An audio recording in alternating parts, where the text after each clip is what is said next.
कुछ प्रेम कहानियां किस्मत में लिखी जाती हैं, लेकिन उनकी कहानी खून और खामोशी से लिखी गई थी।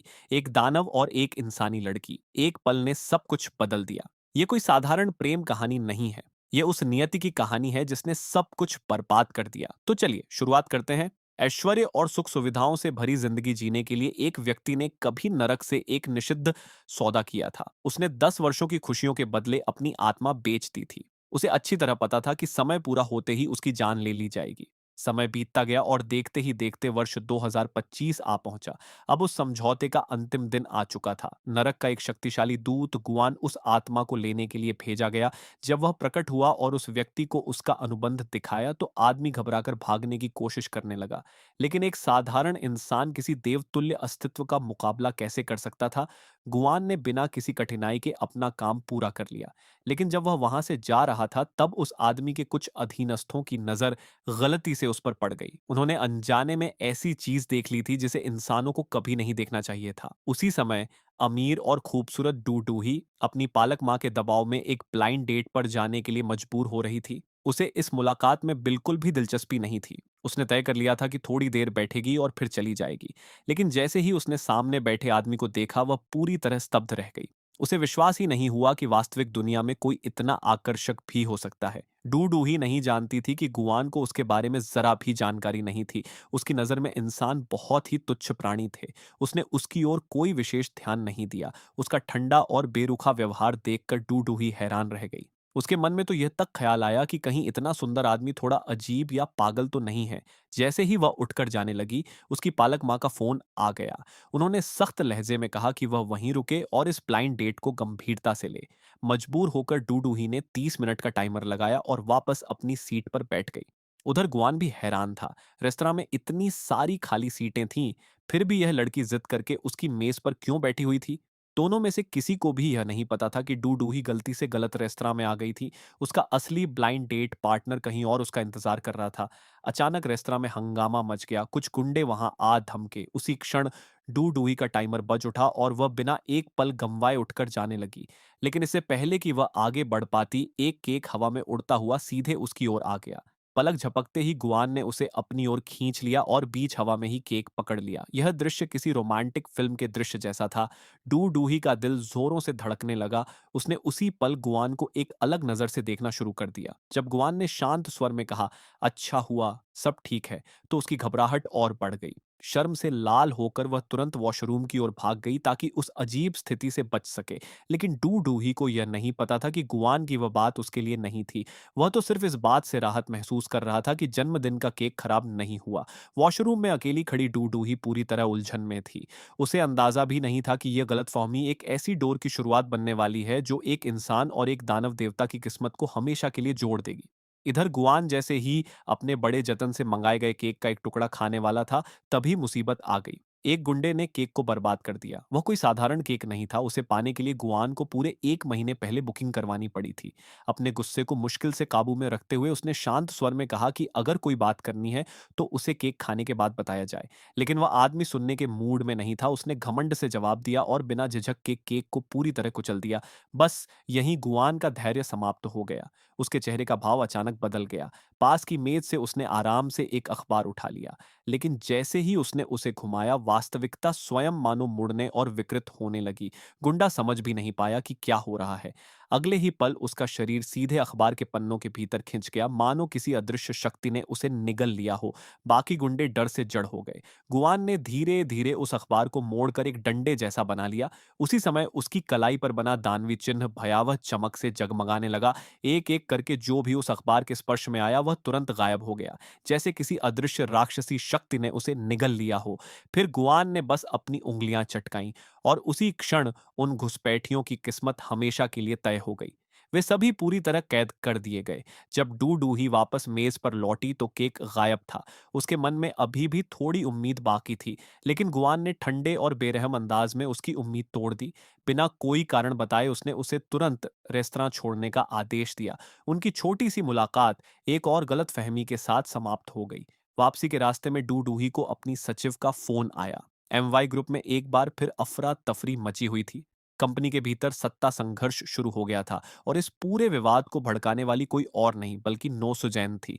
एमवाई ग्रुप कोरिया के शीर्ष 10 सबसे बड़े व्यापारिक समूहों में से एक था। इस साम्राज्य की स्थापना महान चेयरवुमन जू चोंग सुक ने की थी। परिवार का हर सदस्य अपनी अपनी भूमिका निभा रहा था। सबसे बड़ा बेटा नो सुकमान पूरी तरह अपनी मां की छाया में जीता था। उसकी पत्नी किम सारा हमेशा लोगों का ध्यान अपनी ओर खींचना चाहती थी। उनका बेटा नोडू जेयांग ये सीख चुका था कि इस परिवार में जीवित रहने का सबसे सुरक्षित तरीका है सबकी नजरों से दूर रहना। दूसरी बेटी नो सुजैन विदेशों की चमक दमक में पूरी तरह खो चुकी थी, जबकि परिवार के बाकी सदस्य मानो सिर्फ पृष्ठभूमि का हिस्सा बनकर रह गए थे। उन सबके बीच केवल एक व्यक्ति ऐसा था जिसके पास चेयरवुमन का ही उपनाम था, जू सुकून। लेकिन वह भी परिवार के सदस्य से अधिक एक व्यावसायिक साझेदार जैसा लगता था। यह बात किसी से छिपी नहीं थी कि जू च्योन सुख को परिवार के अधिकांश लोगों से विशेष लगाव नहीं था। इसके विपरीत उनका स्नेह अपनी गोद ली हुई बेटी डूही पर सबसे अधिक था। डूही ये बात सबसे बेहतर जानती थी कि उसकी रगों में इस परिवार का खून नहीं बहता। परिवार के लोगों के चेहरे पर चाहे कितनी भी विनम्र मुस्कान क्यों ना हो, उन मुस्कानों के पीछे छिपी दुश्मनी को वह साफ महसूस कर सकती थी। हर कोई एक बात अच्छी तरह समझता था, एमवाई ग्रुप का भविष्य इसी निर्दयी पारिवारिक संघर्ष में तय होने वाला था। इन विचारों में खोई डूही ने एक गहरी सांस छोड़ी। तभी उसके फोन पर एक अनजान नंबर चमका। कॉल करने वाले ने अपना परिचय एमवाई ग्रुप की वित्तीय टीम के प्रमुख छाते झुन के रूप में दिया। उसने दावा किया कि उसके पास एक बेहद महत्वपूर्ण दस्तावेज है, ऐसा दस्तावेज जो डूही को चेयरमैन की कुर्सी तक पहुंचाने में निर्णायक साबित हो सकता है। लेकिन उसने फोन पर अधिक बात करने से साफ इनकार कर दिया और कहा कि दोबारा संपर्क करने से पहले डूही को अच्छी तरह सोच लेना चाहिए। कॉल खत्म हुए कुछ ही पल बीते थे कि एक और संदेश आया। इस बार संदेश जू चौन सुख की ओर से था। मैं पहले जा रही हूँ, स्वर्ग में फिर मुलाकात होगी। ये पढ़ते ही डूही के पैरों तले जमीन खिसक गई। घबराहट में वह सीधे अस्पताल की ओर दौड़ी और कमरे का दरवाजा खोलकर भीतर घुस गई। लेकिन अंदर का दृश्य देखकर उसका दिल टूट गया। उसकी पालक माँ बिल्कुल निश्चल पड़ी हुई थी। भावनाओं का बांध टूट गया और डूही फूट फूट कर रोने लगी। तभी अचानक जू च्यून सुख ने आराम से अपनी आंखें खोलीं और हैरानी से पूछा, तुम रो क्यों रही हो? वह तो बस थोड़ी देर के लिए सोई हुई थी। असल में ये एक परीक्षा थी। पालक माँ ने जानबूझकर यह नाटक रचा था ताकि वह देख सकें कि उनकी मौत की खबर सुनकर डूही कैसी प्रतिक्रिया देती है। हालांकि डूही को राहत मिली, लेकिन वह अपनी नाराजगी छिपा नहीं सकी। उसने शिकायत करते हुए बताया कि जू च्योन सुख ने पैसे का इस्तेमाल करके उसके बॉयफ्रेंड को उससे रिश्ता तोड़ने के लिए मजबूर किया था। जू च्योन सुख ने तुरंत उस बात को हल्के में टाल दिया। उन्होंने हंसते हुए बताया कि उन्होंने तो बस उसे एक शॉपिंग कूपन लेने के लिए छल से मना लिया था। इससे पहले कि डूही और सवाल पूछ पाती, विषय जानबूझकर बदल दिया गया। जू च्योन सुक ने ब्लाइंड डेट के बारे में पूछना शुरू किया और यहाँ तक कि उसकी तस्वीर भी निकाल ली। उसी समय सचिव घबराई हुई अंदर आई और एक चौंकाने वाली खबर सुनाई। मैच मेकर ने गलती से गलत रेस्तरां का पता भेज दिया था। यह सुनते ही डूही के दिमाग में बिजली सी कौंध गई। उसे अचानक सब समझ में आ गया। वह किसी ब्लाइंड डेट पर गई ही नहीं थी, वह पूरी तरह गलत व्यक्ति से मिली थी। उसने तुरंत गुआन को फोन मिलाया और माफी मांगने की कोशिश की, लेकिन वह अपनी बात पूरी भी नहीं कर पाई थी कि कॉल कट गई। गुआन ने पहले ही फोन रख दिया था। जू च्योन सुख इस गलती पर बेहद क्रोधित हुई, लेकिन उन्होंने उस पर ज्यादा समय बर्बाद नहीं किया। इस समय सबसे महत्वपूर्ण बात थी जितनी जल्दी हो सके डूही के लिए एक और ब्लाइंड डेट तय करना। आखिर डूही अब 30 साल की हो चुकी थी। एक माँ के रूप में उनकी सबसे बड़ी इच्छा यही थी कि अपनी जिंदगी खत्म होने से पहले वह अपनी प्यारी बेटी को दुल्हन बनते हुए देख लें। उन्होंने चुपचाप वह शादी की अंगूठी निकाली जिसे बहुत पहले से संभाल कर रखा था और गंभीर स्वर में कहा, इंसान गलतियां करते हैं, लेकिन जब कोई किसी दूसरे के लिए खुद को कुर्बान करने को तैयार हो जाए तो वह सिर्फ संयोग नहीं होता, वह किस्मत होती है। उनकी बात सुनकर डूही को एक दर्दनाक याद आ गई। उसका जन्मदिन उसी दिन पड़ता था जिस दिन उसके माता-पिता की मृत्यु हुई थी। चू चौन सुख ने जन्मदिन की मोमबत्तियां जलाईं और मन ही मन प्रार्थना की कि आज के दिन के साथ वह पुराना दुख और त्रासदी भी हमेशा के लिए समाप्त हो जाए। इसके बाद उन्होंने तुरंत अगले ब्लाइंड डेट उम्मीदवार से संपर्क करना शुरू कर दिया। उधर गुआन असामान्य रूप से बेचैन महसूस कर रहा था। जिस मिठाई का वह पूरे 1 महीने से इंतजार कर रहा था, वह उसे छिन चुकी थी और उसके बिना उसका मन किसी भी तरह शांत नहीं हो रहा था। दूसरे लोग समझ रहे थे कि वह इसीलिए परेशान है क्योंकि उसकी ब्लाइंड डेट छूट गई, लेकिन सच्चाई इससे कहीं अधिक अजीब थी। इसी दौरान छाते झुन लगातार डूही के फोन का इंतजार करता रहा। जब उसे यकीन हो गया कि डूही नहीं आने वाली, तो उसने वहां से निकलने की तैयारी की। तभी उसकी नजर एक ऐसे आदमी पर पड़ी जिसकी गर्दन गहरे नाखूनों जैसी खरोंचों से भरी हुई थी।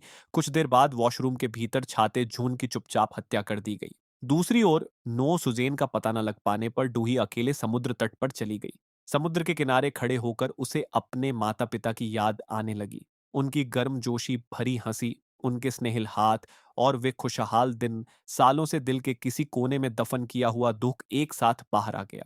उसे हमेशा लगता था कि उसका जन्मदिन किसी अभिशाप से कम नहीं है। घर लौटते समय अचानक उसे कुछ अजीब महसूस हुआ। कार के नेविगेशन सिस्टम पर दिख रहा था कि ड्राइवर को पहुंचने में अभी 17 मिनट बाकी हैं, लेकिन कोई व्यक्ति पहले से ही गाड़ी चला रहा था। उसी क्षण उसे सच्चाई समझ आ गई। स्टीयरिंग के पीछे बैठा आदमी असली ड्राइवर नहीं था। उसकी गर्दन पर भी वही भयावह खरोंचों के निशान थे। असली ड्राइवर पहले ही मारा जा चुका था, लेकिन डूही घबराई नहीं। उसने शांत स्वर में पूछा, तुम्हें किसने भेजा है? उस आदमी ने सीधे जवाब नहीं दिया। इसके बजाय वह बोला, तुम गलत सवाल पूछ रही हो। फिर उसकी आंखों में देखते हुए उसने कहा, तुम्हें यह पूछना चाहिए कि मैं यहां क्यों आया हूं। इसके बाद बिना कोई और स्पष्टीकरण दिए उसने जबरदस्ती डूही के मुंह में नींद की गोलियां ठूंस दी। फिर धीमे स्वर में फुसफुसाया, इस सब की वजह जो चौन सुख है। कुछ ही देर बाद डूही की चेतना धुंधली होने लगी और वह बेहोश हो गई। जैसे ही वह हत्यारा उसे मारने के लिए आगे बढ़ा, अचानक डूही की आंखें खुल गईं। उसने पूरी ताकत से चलती कार का दरवाजा खोला, बाहर छलांग लगा दी और वहां से भाग निकली। उसी समय पास ही कहीं गुआन ने एक आत्मा की असामान्य हलचल महसूस की। निराशा से कांपती हुई उस आत्मा को गुआन ने महसूस किया। वह डूही की थी।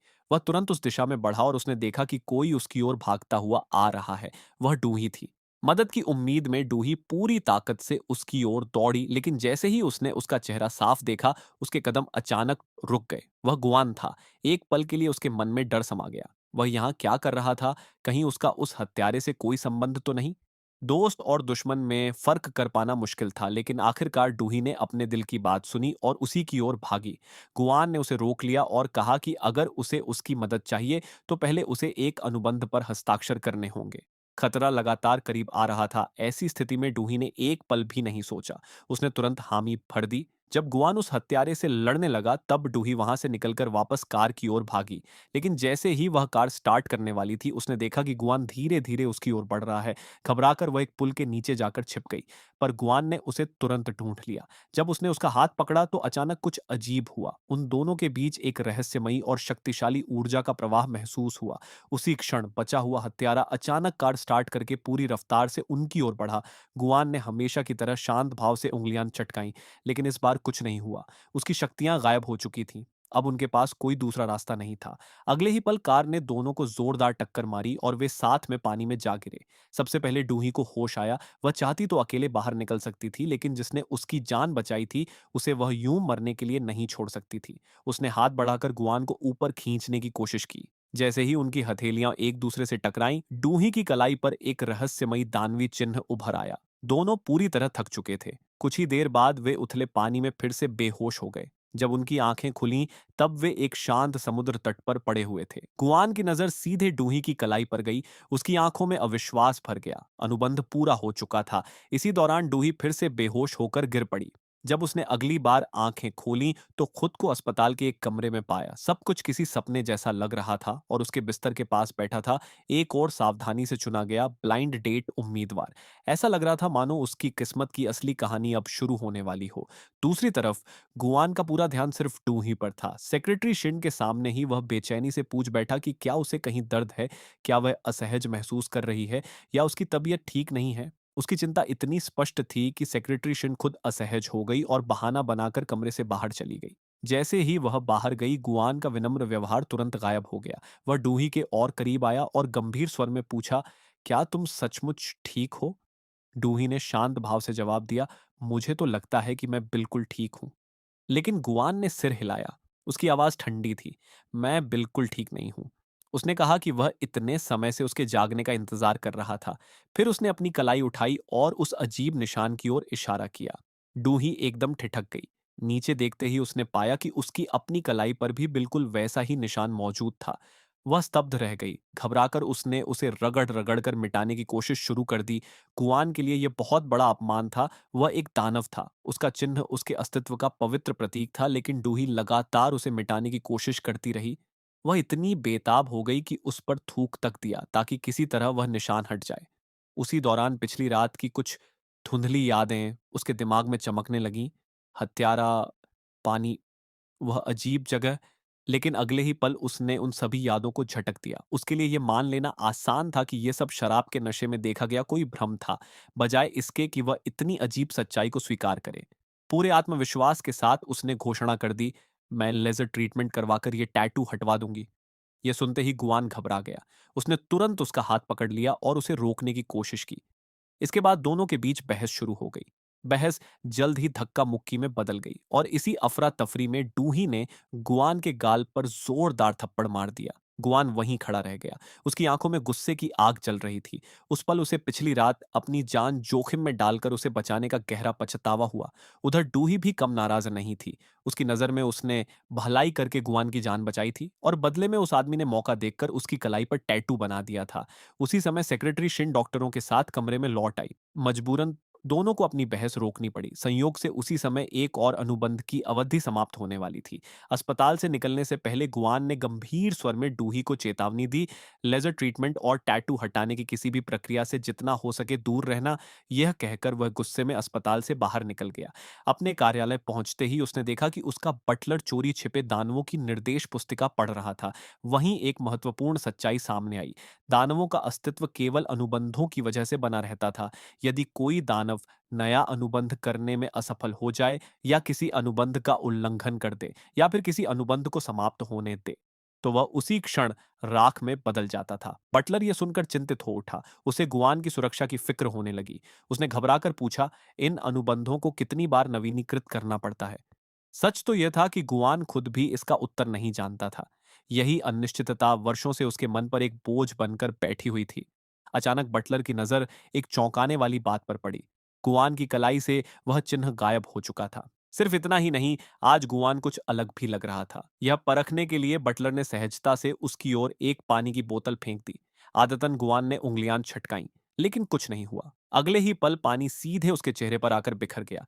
उसका जादू पूरी तरह गायब हो चुका था। फिर भी गुआन जिद पर अड़ा रहा। उसने दावा किया कि उसने बस अपनी शक्तियां कुछ समय के लिए उधार दी हैं। गुआन ने जिद करते हुए कहा कि उसने अपनी शक्तियां किसी और को केवल अस्थायी रूप से उधार दी हैं। उसने इस बात को अधिक महत्व नहीं दिया और कहा कि इस समय उसके पास उससे भी अधिक जरूरी काम है, उस व्यक्ति की आत्मा लेने का, जिसका अनुबंध उसी दिन समाप्त होने वाला था। बटलर ने उसे रोकने की कोशिश की। उसका मानना था कि बिना जादुई शक्तियों के कोई भी दानव असहाय होता है।